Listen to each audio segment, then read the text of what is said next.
This past offseason, I think the trade Dame narrative got to its all-time high with the trading away of CJ and overall remixing this team with what looked like wasn't going to be anything close to what they were before. This Blazers team looked like they were just trying to hold on to being even close to as relevant as they can to just make the playoffs or the play-in to, make some money for this team, but not really contend for anything. But going into this season, the Blazers right now are 10-4. Right now, they are doing it in ways that I did never expected for a Damian Lillard-led team to do it, and they are right now one of the best defensive teams in the NBA. So let's talk about how the Blazers have done it this season, how they've retooled this roster to look as great as it has, and why I think they're probably the most dangerous team in the NBA going forward. But before I get started, hi, I'm FLB. I make basketball content here on YouTube, and we've been getting some pretty good traction on this content. It seems like you guys like these videos.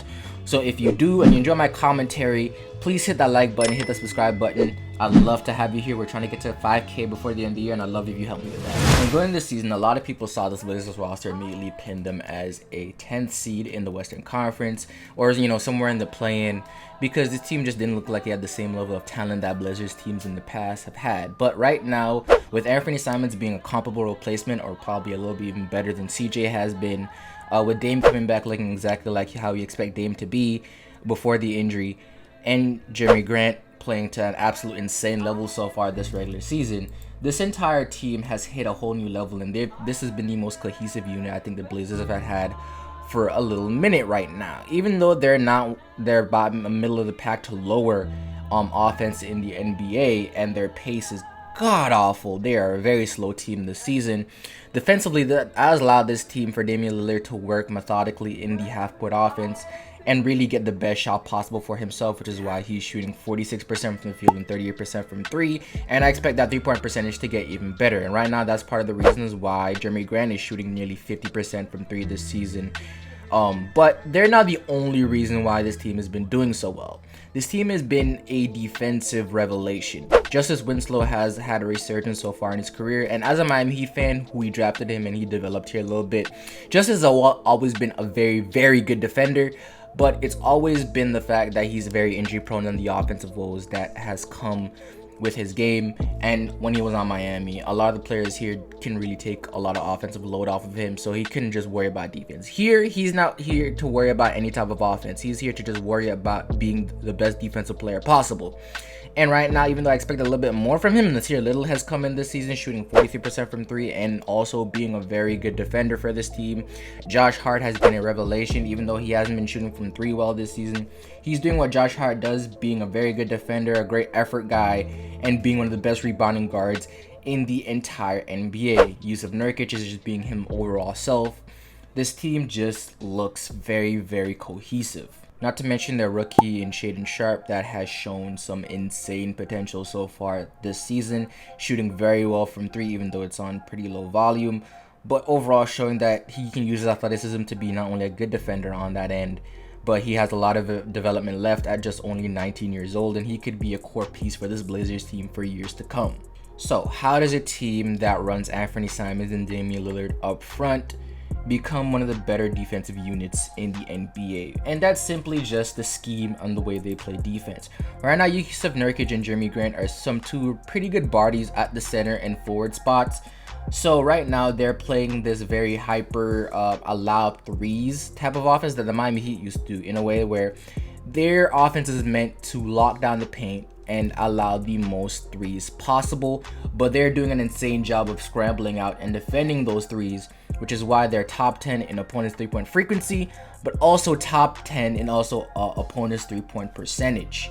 And this type of defense have led to a lot of long rebounds, which keeps teams off the offensive glass, and has led to this Blazers team being one of the best in opponent second chance points, as they're now top half of the league in defensive rebounding percentage, which is a better stat to judge this team's rebounding since they're such a slow pace. So there's not a lot of shots that go up that leads to them having a bunch of total rebounds, but the rebounds that they've been allowed to grab have been a lot, and they're top half in the league in grabbing those potential rebounds. So keeping teams off the glass, limiting second chance points, and allowing a lot of threes but contesting a lot of those threes and making them difficult, has led to this Blazers team being one of the best defensive units in the NBA. And it's also allowed a lot of teams to not go one-on-one on Dame or Anthony Simons, even though Anthony Simons has also been a very plus defender for this roster this season. Now, why does this make this Blazers team dangerous? Now, going further on in the season in the NBA playoffs, the Blazers have always had an erratic type of offense. Say what you want, but Dame carrying a lot of this offensive load and some of the performances he put up in the playoff has led to him getting tired very, very fast when you get to the playoff time. And not having to rely completely on Dame that hard to really keep you in games, or if he has an off offensive night, having somebody like Anthony Simons here who can take some of that offensive load off of him is great. And having someone like Jeremy Grant, who's been playing some very good offense this season, is also great. But where this is really helping the Blazers is the fact that defense is a lot easier to keep up and be consistent with than surefire offense. And having be able to rely on your defense later in the season will allow this Blazers team to go into certain games, and even if they're having an off offensive night, to still pull out wins because they're this locked in on the other end of the floor. And this is a type of offense that we haven't seen from the Blazers in, well, almost at all in the Damian Lillard era, other than I think those Wesley Matthews, Nicholas Batum, LaMarcus Aldridge Blazers teams. And I'm not gonna lie to you, having Damian Lillard in a series where he can go off at any single given point, but also playing against one of the top 10 defenses in the NBA, so you can't really score, and you're sitting here worried about when Anthony Simons and Damian Lillard are just gonna go on a streak of just hitting a bunch of deep threes and putting you away, is not only a part of the reason why the Blazers are #1 in the Western Conference right now, but is a part of the reason why I think they're the most dangerous team going into playoff time. Because right now, the Western Conference, in my opinion, is completely wide open. We've been saying this for years, but it looks like this is where it really is starting to, be cemented. Right now, a lot of the teams that people expected to be great in the Western Conference have been struggling. The Golden State Warriors are bottom of the barrel right now. Don't even get me started on the Lakers. The Timberwolves are trying to figure everything out. Kawhi, man, doesn't even want to work anymore at this point. The Memphis Grizzlies are kind of injury prone right now. The Utah Jazz, even though they're great, I can't expect them to keep up this level of play. They're definitely going to be a playoff team in my opinion, but not top 3 in the conference. The only real team I think that have been consistent to what people expect so far this season has been the Mavericks, Suns, and Nuggets, and even they haven't really been dominating. So right now, the Blazers have a very good shot of, this is probably their best shot of doing something in the Western Conference since that 2018-19 run where they made it all the way to the Western Conference Finals. So right now, this team is extremely dangerous, and I'm honestly very, very happy to see that a small market team has, some type of mindfulness to create a roster like this and realize the deficiencies of a roster and put together this cohesive of a team to retool around their superstar, somebody that's been very, very loyal to them. Now, let me know what you guys think in the comment section down below. Do you think the Blazers...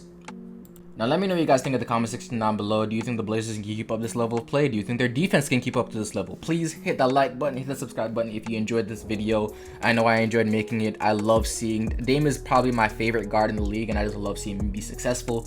So with that being said, this is FLB. That is my time, and I'm out.